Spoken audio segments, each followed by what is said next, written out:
Me llamo Patricia, soy de Guadalajara, Jalisco, y quiero compartir algo que me ocurrió hace unos meses. Vivo sola desde hace varios años en una colonia muy tranquila, de esas donde todos terminan conociéndose. La mayoría de los vecinos llevábamos mucho tiempo viviendo ahí, así que era normal saludarnos todos los días o darnos una mano cuando alguno lo necesitaba. Con el paso del tiempo terminé tomando confianza con casi toda la cuadra, pero especialmente con el señor que vivía en la casa pegada a la mía. Era un hombre ya mayor, viudo desde hacía mucho tiempo y bastante reservado. Siempre hacía sus cosas solo y rara vez pedía ayuda, pero cuando realmente la necesitaba tenía una costumbre muy particular. Nunca tocaba el timbre ni gritaba desde el patio. Como nuestras casas compartían una pared, simplemente daba 3 golpes sobre ella. Eran 3 golpes pausados, siempre con el mismo ritmo, y yo enseguida sabía que era él. A veces necesitaba que le alcanzara una herramienta, otras que lo llevara al médico o que le ayudara a mover algún mueble pesado. Con los años ese pequeño código terminó formando parte de nuestra rutina. Unas semanas antes de que ocurriera todo esto, el señor falleció mientras dormía.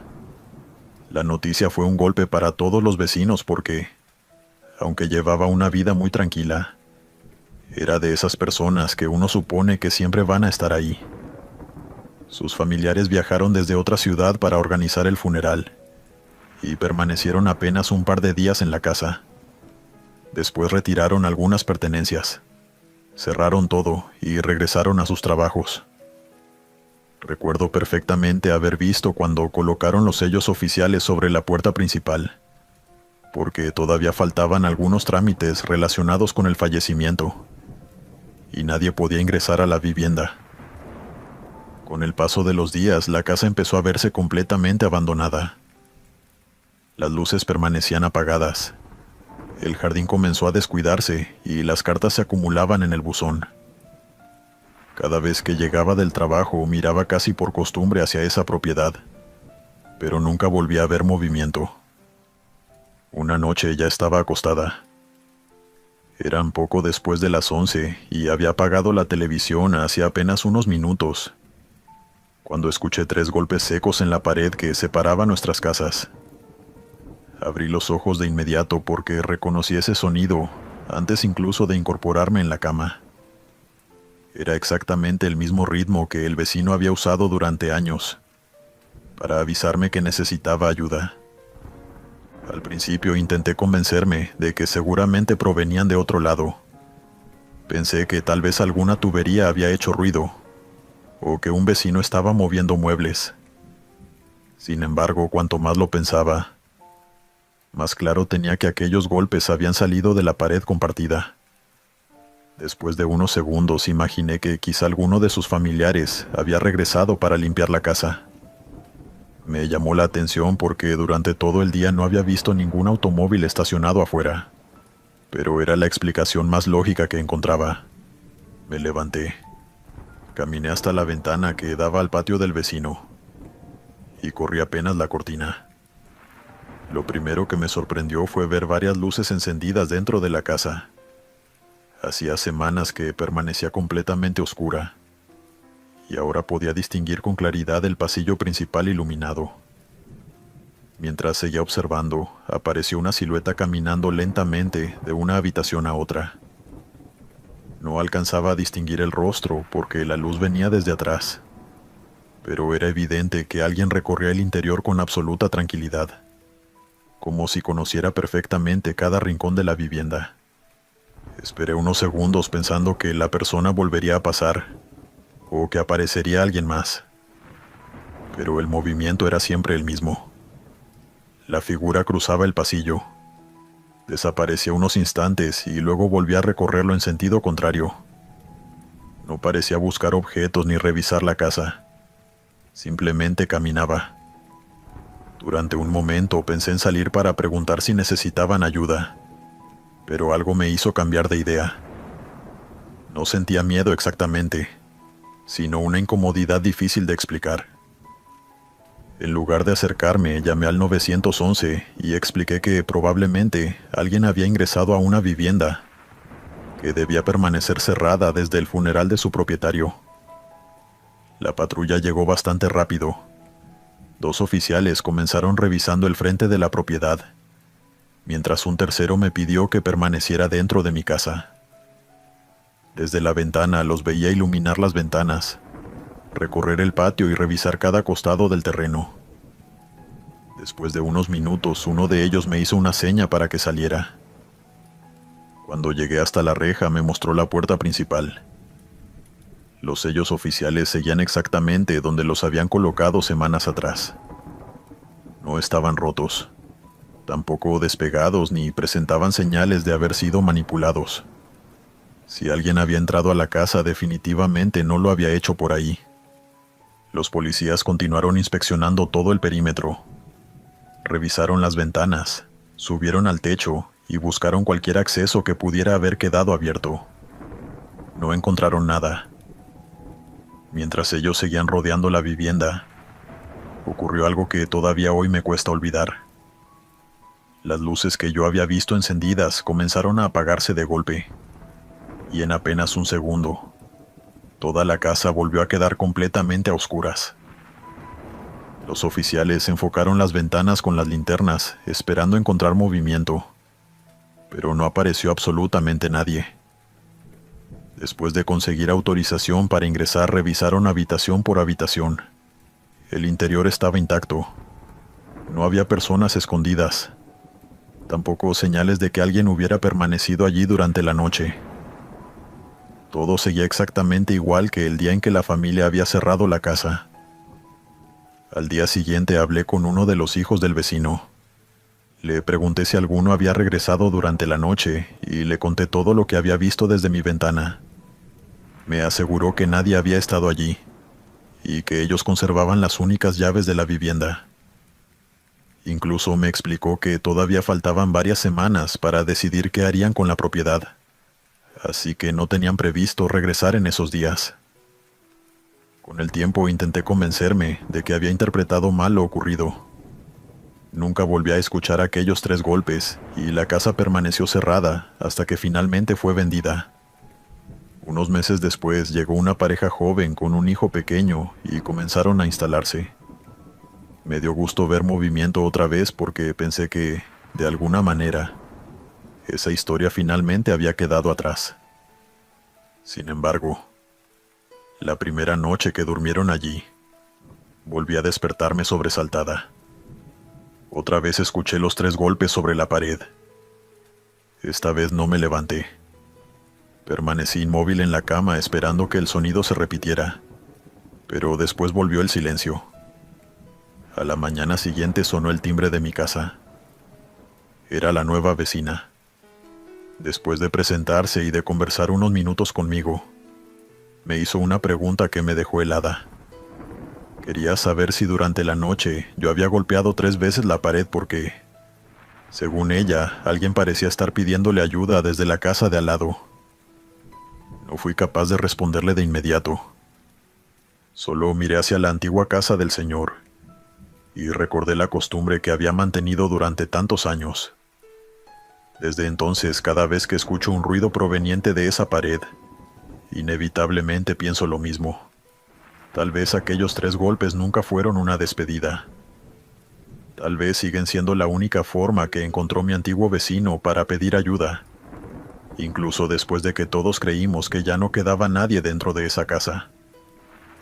De lo que estoy segura es que no me volveré a levantar nunca más de madrugada. Dale me gusta y suscríbete si lo estás disfrutando. Continuamos. Hola Glenn, me llamo Daniel y soy de León, Guanajuato. Nunca pensé que iba a contar algo así porque ni siquiera estoy seguro de lo que viví en el hospital. Siempre trato de buscarle una explicación lógica a las cosas y, de hecho, la operación por la que terminé internado era de las más sencillas que existen. Entré al hospital pensando que en un par de días iba a estar de regreso en mi casa y, técnicamente, eso fue lo que ocurrió. Sin embargo, hubo una noche durante esa internación que todavía hoy no logro sacar de mi cabeza. Todo comenzó de manera completamente normal. La cirugía salió bien y cuando desperté, el médico me explicó que debía permanecer algunos días en observación para controlar la recuperación. El hospital estaba completamente lleno y por esa razón no pudieron dejarme en el sector habitual. Me trasladaron a un ala bastante apartada del edificio porque, según me dijeron, era el único lugar donde todavía había camas disponibles. En ese momento no le di importancia. Imaginé que simplemente era un pabellón menos utilizado o destinado a pacientes con recuperaciones más largas. Los primeros días transcurrieron sin mayores novedades. Mi familia iba a visitarme durante la tarde y permanecía conmigo hasta que terminaba el horario permitido. Como la operación no había sido complicada, todos estaban tranquilos y pensábamos que muy pronto me darían el alta. Sin embargo, hubo un día en que ninguno pudo acompañarme. Mi mamá tenía que resolver unos trámites y el resto de mi familia trabajaba. Así que me avisaron que esa noche me tocaría quedarme solo. No me preocupó demasiado porque ya me sentía bastante mejor y calculaba que sería cuestión de dormir hasta la mañana siguiente. Antes de terminar su turno, una enfermera entró a la habitación para revisar el suero y controlar los medicamentos. Mientras acomodaba algunas cosas, me hizo una recomendación que, en ese momento, me pareció bastante extraña. Me dijo que, si durante la noche escuchaba ruidos en el pasillo, no saliera de la habitación bajo ningún motivo. Explicó que en esa parte del hospital estaban haciendo unas refacciones y que era posible que hubiera obreros trabajando incluso durante la madrugada. Lo comentó con total naturalidad, como si fuera una indicación más dentro de las tantas que dan en un hospital. Así que simplemente asentí y no volví a pensar en el tema. Me acosté temprano con la intención de descansar. El efecto de la anestesia ya casi había desaparecido, aunque todavía me sentía algo débil, y cada movimiento me recordaba los puntos de la cirugía. No sé cuánto tiempo habré dormido cuando, cerca de la 1 de la mañana, escuché claramente la voz de mi mamá, llamándome desde el pasillo. Al principio pensé que estaba soñando, pero la volví a escuchar pocos segundos después. Era exactamente su voz, con el mismo tono que utilizaba cuando quería despertarme o preguntarme si necesitaba algo. Le respondí en voz alta creyendo que, por algún motivo, había regresado al hospital. Esperé que abriera la puerta, pero nadie entró. En cambio, la voz volvió a escucharse un poco más lejos, como si se hubiera alejado caminando por el corredor. Esa situación empezó a inquietarme porque sabía que las visitas estaban prohibidas a esa hora. Y mi madre jamás habría recorrido un hospital de madrugada sin entrar directamente a verme. Después de escucharla por tercera vez, decidí levantarme. Arrastré con cuidado el soporte del suero porque todavía tenía la vía colocada en el brazo. Y salí al pasillo convencido de que encontraría a algún familiar o, al menos, a una enfermera que pudiera explicarme qué estaba ocurriendo. Sin embargo, apenas crucé la puerta, entendí que algo no coincidía con la explicación que me habían dado horas antes. El corredor no parecía una zona en refacción. Parecía un lugar abandonado desde hacía mucho tiempo. Las luces del techo funcionaban de manera intermitente. Varias placas estaban desprendidas. La pintura se caía de las paredes y el silencio era tan profundo que el único sonido constante provenía de las ruedas metálicas del soporte del suero, deslizándose sobre el piso. No había herramientas, obreros ni señales de que alguien estuviera trabajando allí. Volví a llamar a mi mamá varias veces mientras avanzaba despacio porque los puntos empezaban a molestarme. La voz había desaparecido, pero entonces escuché un ruido diferente. Al fondo de uno de los pasillos laterales, una puerta comenzó a abrirse lentamente hasta quedar entreabierta. Pensé que por fin alguien había escuchado mis llamados y me dirigí hacia allí, sosteniéndome como podía del soporte del suero, mientras cada paso hacía que la herida tirara un poco más. Cuando llegué frente a esa puerta, golpeé con los nudillos y esperé unos segundos. Nadie respondió.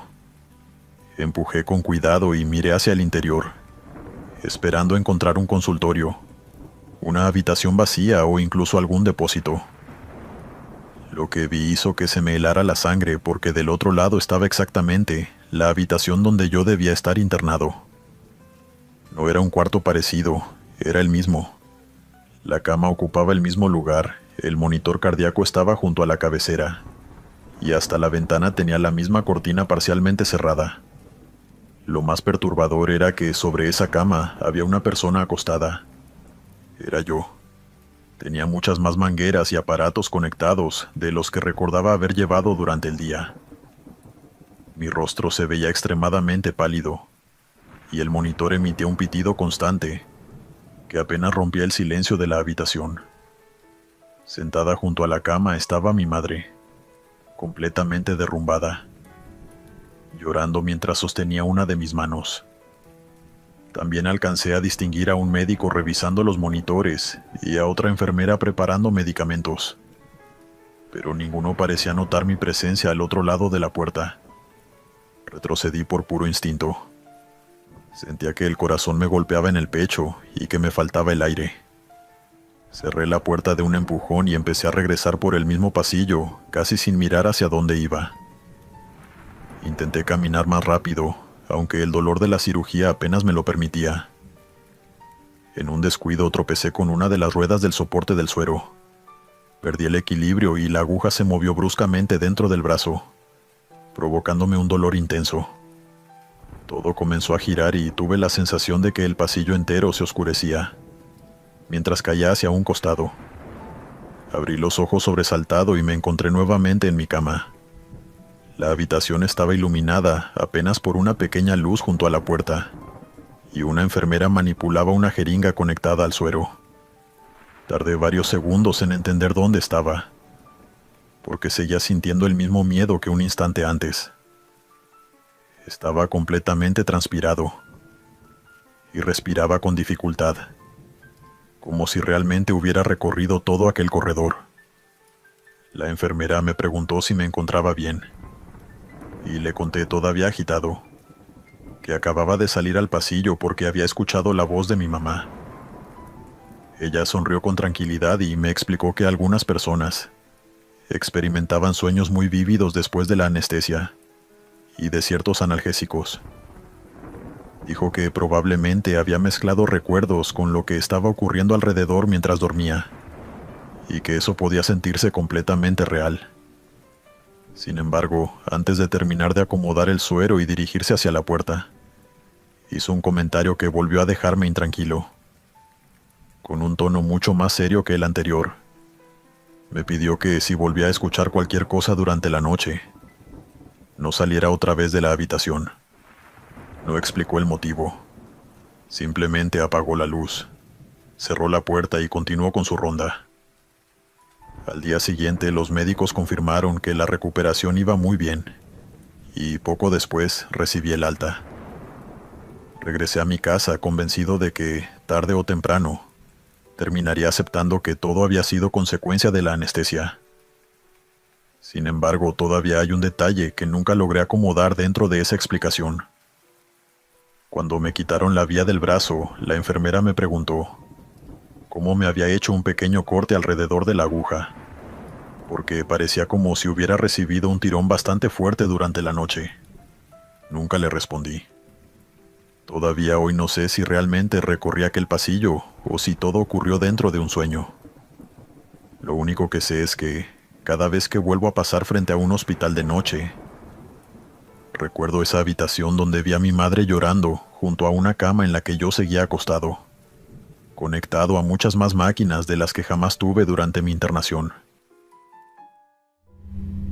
Continuamos. Hola Glenn, y comunidad del sector del terror.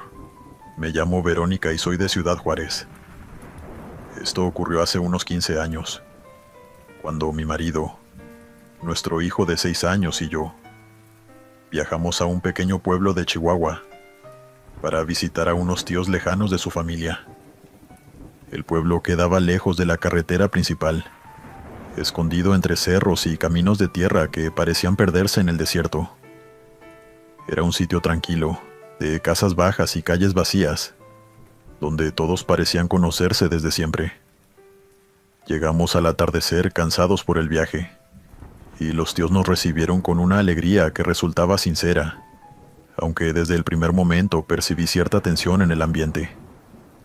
Mientras descargábamos las maletas, me llamó la atención que la gente empezara a desaparecer de las calles apenas cayó el sol. Los comercios cerraron temprano. Las ventanas se apagaron una tras otra. Y cuando pregunté si ocurría algo especial, mi tía respondió con evasivas. Dijo que en el pueblo tenían la costumbre de acostarse temprano, y no le di mayor importancia. La casa donde nos alojamos era antigua. Tenía un patio grande rodeado por un muro de adobe, una galería techada y varias habitaciones conectadas por un pasillo angosto. Después de cenar, mientras preparábamos las camas, mi tía se acercó y nos hizo una advertencia que me pareció extraña. Nos dijo que si durante la noche escuchábamos golpes en la puerta o voces en el patio, no debíamos salir bajo ningún motivo. También insistió en que no abriéramos las ventanas ni respondiéramos si alguien nos llamaba desde afuera. Mi marido se rió y le preguntó si era una superstición del pueblo, pero ella no sonrió. Se limitó a repetir que era importante respetar aquella regla, y luego se marchó a dormir. Nos acostamos poco después. Nuestro hijo quedó dormido enseguida, y nosotros tardamos apenas unos minutos en hacer lo mismo. Sin embargo, cerca de las 3 de la mañana me despertó un sonido que todavía hoy recuerdo perfectamente. Era el llanto de un niño. Abrí los ojos convencida de que se trataba de mi hijo, pero la cama junto a la nuestra seguía ocupada. Lo vi dormir profundamente bajo las mantas, respirando con tranquilidad. Aún así, el llanto continuaba, apagado y distante, como si viniera desde el patio trasero. Al principio pensé que pertenecía a algún vecino. Me di vuelta para intentar volver a dormir, pero entonces escuché algo peor. Entre los sollozos reconocí claramente la voz de mi hijo llamándome. Me incorporé de golpe y miré otra vez hacia la cama. El niño seguía allí. Durante unos segundos intenté convencerme de que estaba soñando, pero el llanto continuaba. Cada vez sonaba más desesperado, más cercano. Recordé la advertencia de mi tía y traté de ignorarlo, aunque una idea empezó a crecer dentro de mí. Si mi hijo estaba dormido en la habitación, no sabía de quién era la voz. Salí de la cama y crucé la casa en silencio. Todavía puedo recordar el frío del piso bajo mis pies, y la sensación de que estaba haciendo algo que no debía. Cuando llegué a la puerta del patio, escuché el llanto justo detrás de ella. Sin pensarlo demasiado, levanté el pestillo y abrí. Afuera no había nadie. La luna iluminaba apenas el terreno y el viento movía algunas ramas secas junto al muro. Permanecí varios segundos mirando la oscuridad, esperando encontrar a alguien escondido entre las sombras. No vi nada. Lo extraño fue que, en el instante en que volví a cerrar la puerta, sentí como si la temperatura de la casa hubiera cambiado de golpe. Regresé a la habitación intentando no pensar en ello, y encontré a mi marido y a mi hijo exactamente como los había dejado. No dije una palabra. A la mañana siguiente desperté agotada. Durante el desayuno, mi tía me observó durante varios minutos antes de preguntarme si había escuchado algo extraño durante la noche. No sé por qué, pero le mentí. Le aseguré que había dormido perfectamente. Ella asintió sin hacer más preguntas, aunque juraría que no me creyó. Los días siguientes transcurrieron con aparente normalidad, pero algo empezó a cambiar en mí. Primero fue una sensación de cansancio permanente. Después perdí el apetito y comencé a aislarme del resto de la familia. Mientras los demás conversaban o salían a caminar por el pueblo, yo prefería quedarme sentada junto a una de las ventanas, mirando el camino de tierra que atravesaba el valle. No esperaba a nadie. Sin embargo, tenía la impresión de que algo estaba por llegar. Mi marido empezó a preocuparse cuando dejé de comer. Mi hijo me preguntaba por qué estaba tan callada y yo no sabía qué responder. Dormía cada vez menos y, cuando lograba cerrar los ojos, soñaba siempre lo mismo. Una figura inmóvil al otro lado del patio observando la casa. Una tarde, mientras ayudaba a mi tía a guardar unas cosas en la cocina, ella dejó un plato sobre la mesa y me preguntó directamente si había abierto la puerta aquella noche. No recordaba haberle contado nada a nadie, pero bastó con mirarme para comprender la respuesta. Durante varios minutos permaneció en silencio. Finalmente me pidió que la acompañara al patio trasero. Nos sentamos bajo un árbol y me habló de una vieja historia que todos conocían en el pueblo. Según ella, había noches en las que algo recorría los caminos, imitando las voces de las personas queridas. No se mostraba nunca y tampoco atacaba directamente. Solo esperaba a que alguien rompiera la única regla que existía: no abrir la puerta. Quien lo hacía quedaba marcado. Al principio, la presencia se limitaba a permanecer cerca. Después empezaba a llevarse pequeños fragmentos de la persona. El sueño, el hambre, las ganas de hablar y, finalmente, el deseo de permanecer junto a la familia. Llegado cierto momento, la víctima comprendía que debía tomar una decisión. Podía marcharse para siempre siguiendo a la presencia, o permitir que ésta eligiera a otra persona para ocupar su lugar. Recuerdo haberme reído nerviosamente. Le dije que aquello era imposible, y que seguramente estaba enferma por el cansancio del viaje. Mi tía no discutió conmigo. Solo me tomó de la mano y me dijo que todos los que rompían la regla reaccionaban de la misma manera. Aquella noche intentamos dormir temprano, pero cerca de la medianoche, escuché golpes suaves en la puerta principal. Mi marido no se despertó. Mi hijo tampoco. Solo yo oía aquellos sonidos. Permanecí inmóvil bajo las mantas mientras los golpes se repetían una y otra vez. Después comenzaron los susurros. Al principio parecían voces lejanas, pero poco a poco reconocí a las personas que hablaban. Escuché a mi madre, a mi hermano y, finalmente, a mi propio hijo llamándome desde el patio. Me tapé los oídos y esperé hasta el amanecer. A la mañana siguiente le dije a mi marido que quería volver a casa inmediatamente. No discutió. Ya estaba asustado por mi aspecto y por la forma en que había cambiado durante la última semana. Recogimos nuestras cosas y nos despedimos de los tíos. Antes de subir al auto, mi tía me abrazó y me susurró algo que nunca olvidé. Dijo que pasara lo que pasara, no dejara sola a mi familia durante las noches. Regresamos a Ciudad Juárez aquel mismo día, pero las cosas no mejoraron. Durante meses seguí despertándome a la misma hora. A veces escuchaba pasos alrededor de la casa.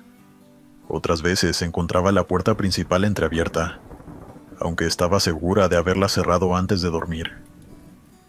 Poco a poco empecé a comprender el verdadero significado de las palabras de mi tía. La presencia no se había quedado en el pueblo. Han pasado muchos años desde entonces. Mi hijo ya es adulto y mi marido nunca volvió a mencionar aquel viaje. Yo tampoco hablo del tema porque sé lo absurdo que suena. Sin embargo, hay algo que todavía me obliga a recordar todo lo ocurrido. Algunas madrugadas me descubro sentada frente a la ventana, observando la calle vacía sin saber cuánto tiempo llevo allí. Y en esos momentos, justo antes del amanecer, siento una certeza imposible de explicar. La sensación de que alguien sigue esperando afuera. Continuamos. Hola Glenn, me llamo Verónica y soy de Querétaro. Después de pasar años mudándome de un departamento a otro y gastando gran parte de mi sueldo en alquileres, finalmente pude comprar una casa pequeña en las afueras de la ciudad. Me mudé sola, convencida de que aquel sería el comienzo de una etapa mucho más tranquila de mi vida. Los primeros días fueron exactamente como imaginaba.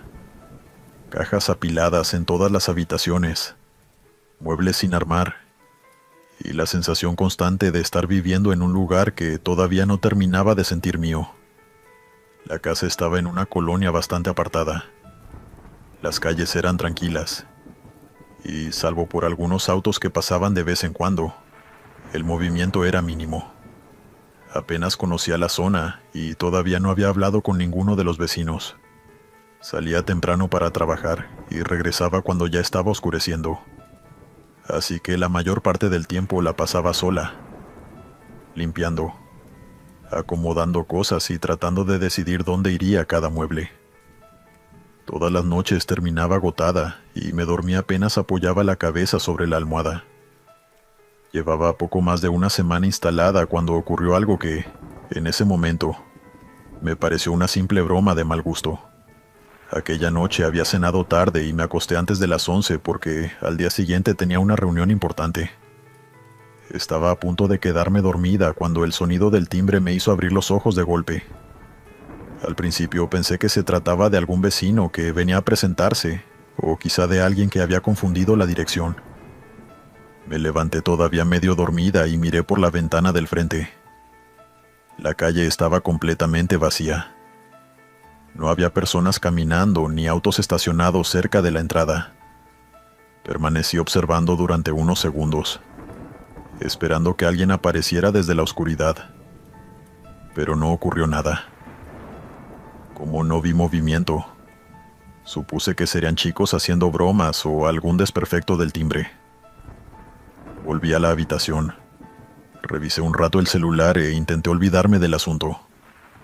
No habían pasado ni 5 minutos cuando el timbre volvió a sonar. Me levanté molesta, convencida de que todavía alcanzaría a ver a quien estuviera jugando conmigo, y crucé la casa prácticamente corriendo. Abrí la puerta de inmediato y me encontré otra vez con la calle vacía. No había nadie. Ni siquiera escuché pasos alejándose. Lo único fuera de lugar era una fotografía apoyada sobre el felpudo. La recogí pensando que quizá pertenecía a algún vecino o que alguien la había dejado por error. Era una foto antigua, de esas que se revelaban en papel brillante, algo amarillenta en los bordes y con pequeñas marcas de humedad. Apenas la miré sentí un escalofrío, porque reconocí inmediatamente el lugar retratado. Era mi casa. Era exactamente la misma fachada que tenía frente a mí. Las ventanas, el jardín delantero, el viejo árbol junto a la entrada, y hasta la reja metálica que yo acababa de pintar unos días antes. Sin embargo, la imagen parecía haber sido tomada muchos años atrás. El color de la pared era distinto y algunas partes del terreno estaban mucho más descuidadas. Lo más inquietante era la figura que aparecía en una de las ventanas. Había una mujer parada en el interior de la casa. La imagen no tenía suficiente definición para distinguir bien su rostro, pero se veía claramente que llevaba ropa anticuada, algo que parecía sacado de otra época. Durante varios minutos me quedé observando la foto, intentando entender quién podía haberla dejado allí y por qué. Pensé que quizá habría una fecha escrita detrás o alguna dedicatoria que explicara su origen. Le di la vuelta esperando encontrar un nombre, pero solo había una frase escrita con tinta negra y una letra irregular. Gracias por abrir. Recuerdo perfectamente la sensación que tuve al leer esas palabras. Cerré la puerta de inmediato. Recorrí toda la casa para asegurarme de que las ventanas estuvieran trabadas, y revisé varias veces la cerradura principal. Pensé en llamar a la policía, pero no tenía forma de explicar lo ocurrido sin sonar ridícula. Aquella noche casi no dormí. Cada ruido me hacía abrir los ojos y, aunque el timbre no volvió a sonar, la sensación de que alguien había estado observando la casa permaneció conmigo hasta el amanecer. A la mañana siguiente, decidí preguntar discretamente por los antiguos dueños. Aproveché que había salido a comprar algunas cosas y hablé con una vecina que vivía 2 casas más allá. Era una mujer mayor que parecía conocer perfectamente la historia del barrio. Al principio solo le pregunté quién había vivido antes en la propiedad, pero cuando le mostré la fotografía, su expresión cambió por completo. Se quedó en silencio durante varios segundos, mirando la imagen sin decir una palabra. Finalmente me contó que, muchos años atrás, la casa había pertenecido a una mujer que vivía sola. No recordaba exactamente su nombre, pero sí una historia que todavía algunos vecinos comentaban en voz baja. La mujer apareció muerta de la nada. La policía investigó el caso durante un tiempo, pero el expediente terminó cerrándose sin demasiadas explicaciones.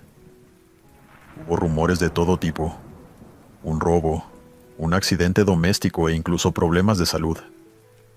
Nadie parecía conocer la verdad. Lo único que la vecina recordó con absoluta seguridad fue que aquella mujer también vivía sola, y que desde entonces la casa pasó varios años vacía antes de ser vendida nuevamente. No le conté nada sobre la frase escrita detrás de la fotografía. Le agradecí la información y regresé a mi casa tratando de convencerme de que todo aquello debía tener una explicación razonable. Guardé la imagen dentro de una caja junto con otros papeles de la mudanza, y decidí no volver a pensar en el asunto. Los meses siguientes transcurrieron con normalidad. Nunca volvió a sonar el timbre a mitad de la noche. No aparecieron nuevas fotografías ni escuché ruidos extraños. Poco a poco me acostumbré a la casa. Conocí a algunos vecinos y terminé aceptando que aquella noche había sido solo una coincidencia inquietante. Incluso llegué a pensar que alguien del barrio había decidido gastar una broma relacionada con la historia de la antigua propietaria. Hasta hace unas semanas, aprovechando unos días libres, decidí ordenar el altillo, un espacio al que apenas había subido desde la mudanza. Estaba lleno de cajas viejas, herramientas olvidadas y muebles cubiertos con sábanas.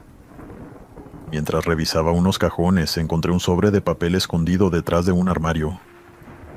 No tenía ninguna inscripción y parecía especialmente antiguo. Lo abrí por simple curiosidad. Dentro había una única fotografía y era exactamente igual a la primera. La misma casa, el mismo árbol y el mismo ángulo desde el que había sido tomada la imagen que encontré aquella noche sobre el felpudo. Durante un instante pensé que alguien había guardado allí una copia, pero enseguida descubrí la diferencia. La mujer que aparecía junto a la puerta no era la misma. La guardé junto a la otra por si pasaba algo más, para llevarlo a la policía. El problema de todo esto fue que un día llegué a casa y en la ventana vi una sombra. Me quedé afuera asustada. Llamé a una amiga y entramos juntas. Revisamos todo y no había nadie. Volvimos a revisar hasta debajo de la cama. Nadie. Hoy estoy segura de que al recibir esa fotografía algo sucedió. Vivo sola, pero en parte. Sé que algo está en la casa. Por el momento no pasa nada malo, pero por las dudas no canto victoria. Espero encontrar la solución, porque mudarme no es una opción. Continuamos.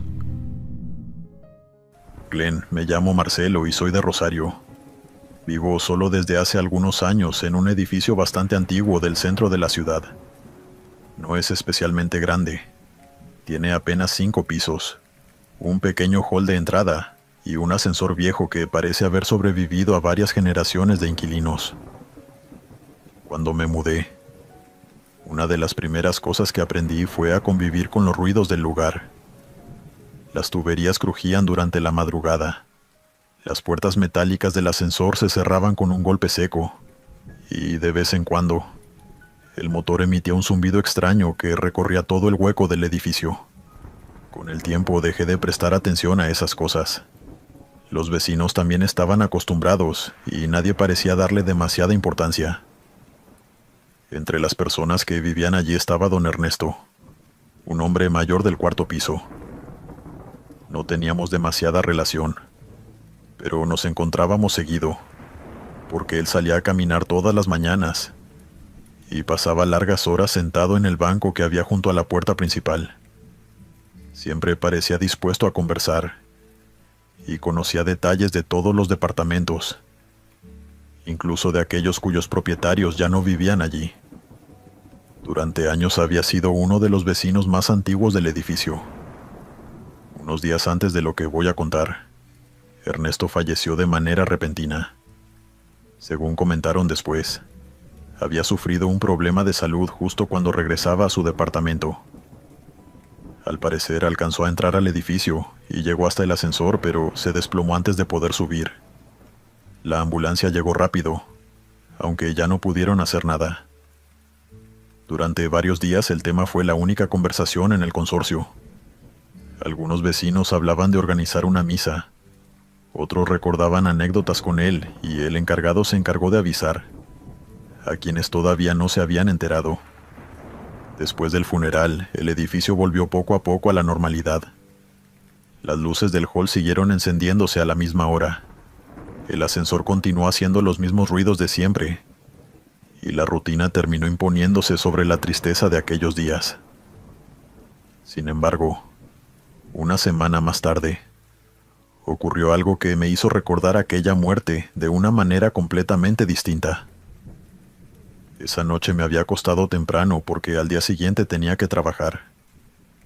Debían ser cerca de las 2 o 3 de la madrugada cuando un sonido insistente me despertó. Al principio tardé unos segundos en entender qué estaba pasando, pero enseguida reconocí la alarma del ascensor. Era el pitido que emitía cuando las puertas permanecían abiertas demasiado tiempo. No me preocupé demasiado. Pensé que algún vecino habría llegado tarde o que alguien estaba descargando cajas. Cerré los ojos e intenté volver a dormir, convencido de que el ruido desaparecería en cuestión de segundos. Sin embargo, el pitido continuó durante bastante tiempo. Después escuché el golpe característico de las puertas al cerrarse y el ruido del motor poniéndose en marcha. El ascensor descendió unos pisos. Se detuvo. Volvió a abrirse. Y pocos segundos más tarde, la alarma comenzó otra vez. La secuencia se repitió varias veces. Al cabo de unos 20 minutos ya no podía ignorarlo. Me levanté molesto, me puse una playera encima de la pijama y salí al pasillo pensando que el ascensor debía haberse averiado. Apenas abrí la puerta de mi departamento me encontré con una escena extraña. El ascensor estaba detenido exactamente frente a mí, con las puertas completamente abiertas y la cabina vacía. No había nadie esperando. Tampoco escuché pasos en la escalera ni el ruido de alguna puerta cerrándose. El pasillo estaba desierto y solo se oía el zumbido apagado de las luces de emergencia. Me acerqué a la cabina. Miré hacia el interior y apreté el botón de planta baja. Las puertas se cerraron con normalidad y el ascensor comenzó a descender lentamente. Me quedé quieto escuchando cómo el motor se alejaba por el hueco del edificio, hasta que finalmente llegó al hall de entrada. Durante unos segundos todo volvió a quedar en silencio, y pensé que el problema había terminado. Ya estaba por entrar otra vez a mi departamento, cuando escuché el motor arrancar de nuevo. El ascensor comenzó a subir. Pasó de largo mi piso sin detenerse y siguió ascendiendo hasta el cuarto, aunque desde donde estaba no podía ver la puerta de la cabina. Reconocí perfectamente el sonido de la alarma al activarse otra vez. Permaneció sonando durante varios segundos, como si alguien hubiera dejado las puertas abiertas deliberadamente.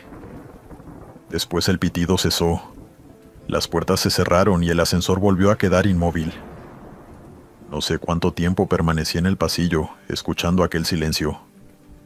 Recuerdo haber pensado que seguramente se trataba de una falla eléctrica o de algún problema en el mecanismo. Sin embargo, me llamó la atención que todo ocurriera precisamente en el piso donde había vivido Ernesto. Finalmente regresé a mi departamento y conseguí dormirme, aunque al día siguiente seguía dándole vueltas al asunto. Por la mañana aproveché para hablar con el encargado del edificio. Le pregunté si el ascensor había tenido algún desperfecto durante la noche, y le conté que la alarma había sonado varias veces. Él me respondió que no había recibido ningún aviso y que, de hecho, el sistema funcionaba perfectamente. Aún así, Bajó al cuarto de máquinas para revisar el tablero, y unos minutos después regresó, asegurándome que todo estaba en orden. Cuando ya estaba por irme, hizo un comentario que me dejó pensando. Me preguntó si sabía exactamente en qué piso vivía Ernesto. Le respondí que sí, porque todos en el edificio lo sabían.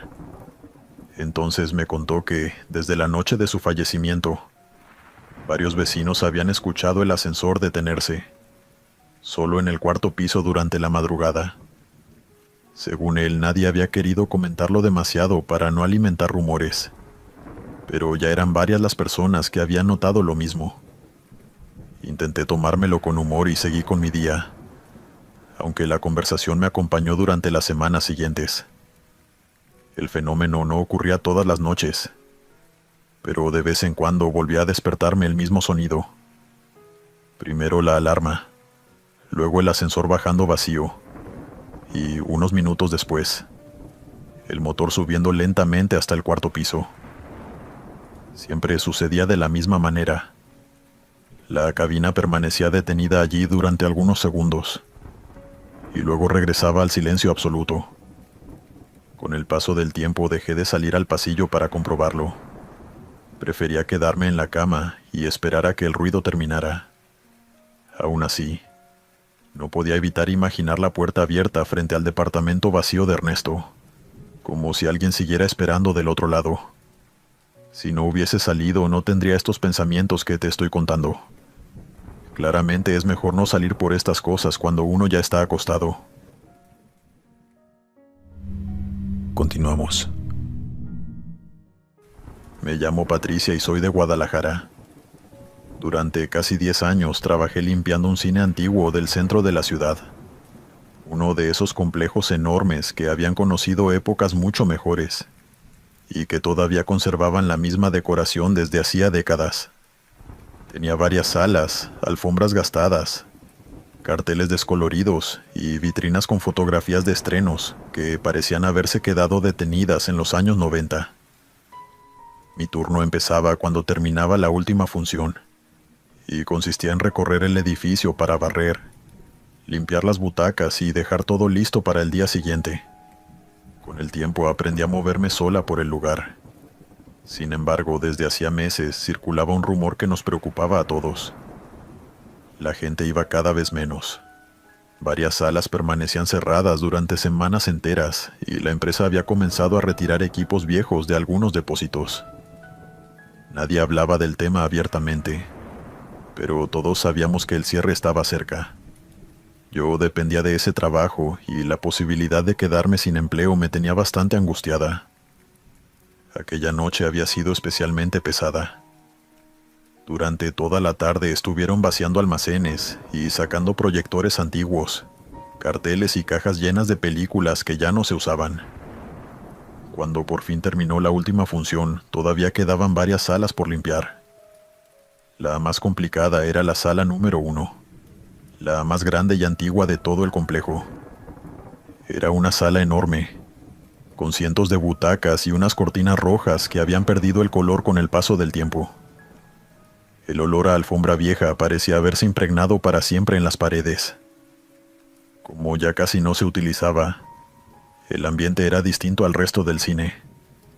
Siempre estaba más silenciosa y daba la sensación de pertenecer a otra época. Entré poco antes de la medianoche con la intención de terminar rápido.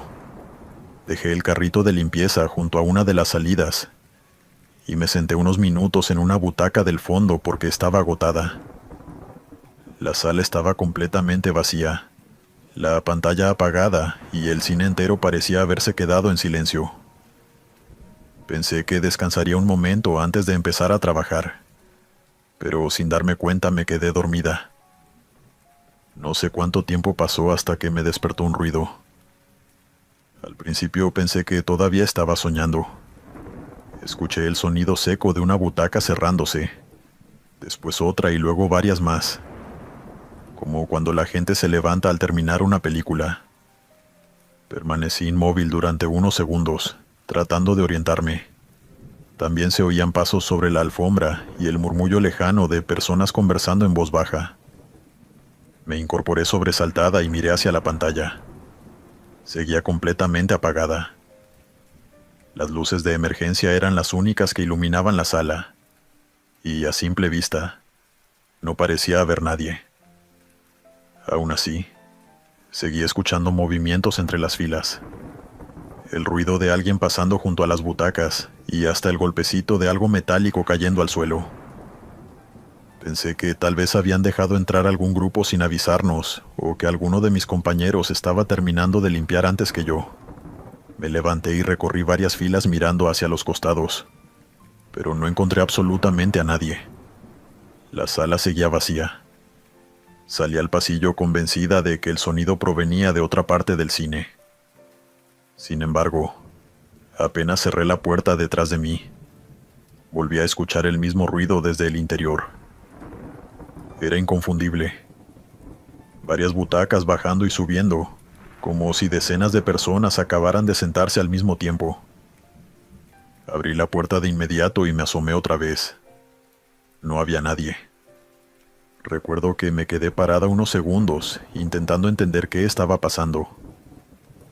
El silencio volvió de golpe, como si todo hubiera terminado en el momento exacto en que entré. Estuve a punto de irme y dejar la limpieza para otro compañero, pero algo llamó mi atención.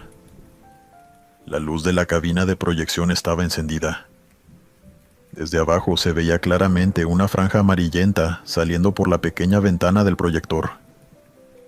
Eso sí me pareció extraño, porque yo misma había visto cómo apagaban todo antes de comenzar mi turno.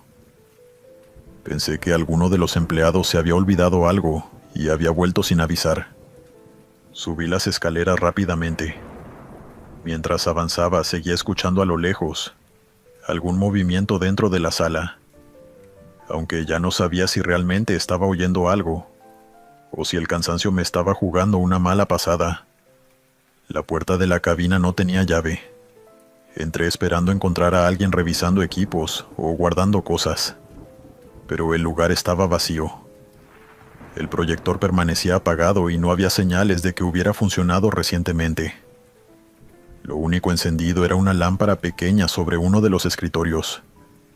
Apagué la luz y me acerqué a la ventana desde donde se veía toda la sala.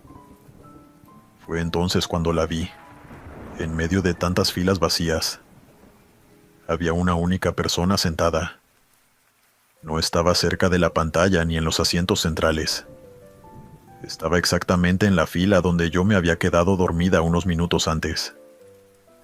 Desde arriba no alcanzaba a distinguir el rostro ni la ropa con claridad. Solo veía una silueta inmóvil, sentada en la oscuridad. Lo primero que pensé fue que alguien había entrado sin que yo lo notara. Incluso estuve a punto de bajar para pedirle que abandonara la sala. Pero algo me detuvo. No sé explicar por qué. Tal vez fue el cansancio o el hecho de que llevaba años trabajando sola en ese edificio, y nunca había sentido una incomodidad parecida. Me quedé observando durante unos segundos. La persona no se movía. No bajé. Cerré la puerta de la cabina y me dirigí directamente hacia las otras salas del cine. Terminé mi trabajo lo más rápido que pude, evitando pasar otra vez frente a la sala número 1. Cuando finalmente reuní mis cosas y salí a la calle, ya estaba amaneciendo. Nunca regresé a comprobar si realmente había alguien allí. Durante varios días pensé en contar lo ocurrido, pero terminé guardándomelo. La explicación más razonable era que me había quedado dormida y había mezclado el sueño con los ruidos normales del edificio. Además, en aquel momento todos estábamos preocupados por el posible cierre del cine, y no quería convertirme en el centro de las bromas. Unas semanas más tarde, la empresa confirmó lo que todos sospechábamos. El cine cerró definitivamente. Los empleados fuimos reubicados o despedidos, y al cabo de unos meses, comenzaron las obras para demoler el edificio. Recuerdo haber pasado por la vereda el día en que retiraban las viejas butacas de la sala principal, y sentir una tristeza enorme. Después de tantos años trabajando allí, me costaba aceptar que el lugar desaparecería para siempre. Con el tiempo conseguí otro trabajo y traté de olvidarme de aquella noche. Sin embargo, todavía hay algo que me inquieta cuando la recuerdo. Durante años limpié esa sala completamente sola. Conocía el sonido de cada puerta, de cada máquina y de cada fila de butacas. Por eso estoy segura de una sola cosa. Aquella madrugada, antes de subir a apagar la luz de la cabina, escuché perfectamente cómo alguien se sentaba en el lugar donde yo había estado durmiendo. Y aunque jamás volví a entrar para comprobar quién era, hay veces en las que pienso en aquel cine demolido y me pregunto si, entre tantas cosas que sacaron del edificio, alguien habrá encontrado esa última butaca ocupada.